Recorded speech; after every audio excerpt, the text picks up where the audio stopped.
Hello, എന്തൊക്കെയുണ്ട് വിശേഷം? എല്ലാവർക്കും സുഖമല്ലേ? ഇന്ന് സൺഡേ ആയിട്ടുള്ളപ്പോൾ എൻ്റെ ഹസ്ബൻഡിന് ഓഫീസിലേക്ക് എമർജൻസി കോളായിട്ട് പോയിട്ടാണ് കേട്ടോ. അപ്പം ഞാൻ വിചാരിച്ചു എന്തായാലും ആളിവിടെ ഇല്ല, അപ്പോൾ വരുന്ന സമയത്ത് ആൾക്ക് ഇഷ്ടമുള്ള എന്തെങ്കിലും സാധനം ഉണ്ടാക്കാന്നുള്ളത്. അങ്ങനെ ആലോചിച്ച് ഞാൻ വിചാരിച്ചു പൊറോട്ടയും ചിക്കനും ഉണ്ടാക്കാന്ന്. എനിക്ക് പൊറോട്ട ഉണ്ടാക്കാൻ അറിയത്തുമില്ല, ഞാൻ ആദ്യമായിട്ട് ചെയ്യാൻ പോവാണ്. സോ എങ്ങനെ വരും എന്നൊന്നും എനിക്കറിയില്ല, അപ്പം എന്തായാലും I give it A try. ചിക്കനൊക്കെ നേരത്തെ തന്നെ മാരിനേറ്റ് ഒക്കെ ചെയ്ത് എല്ലാം റെഡിയാക്കി ഞാൻ ഫ്രിഡ്ജിൽ വെച്ചിട്ടുണ്ട്, ടൈം ഒന്ന് സേവ് ചെയ്യാനായിട്ട്. പിന്നെ വീട്ടിലെ ക്ലീനിങ് കാര്യങ്ങളൊക്കെ കഴിഞ്ഞ് ഒന്ന് കുളിച്ചു വന്നു. അപ്പം ഞാൻ വേഗം ചടപടിയിൽ തുടങ്ങട്ടെ.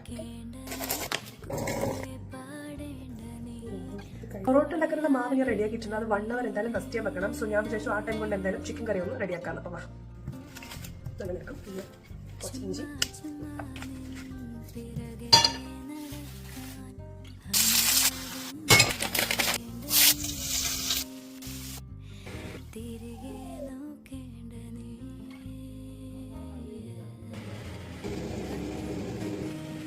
യെസ്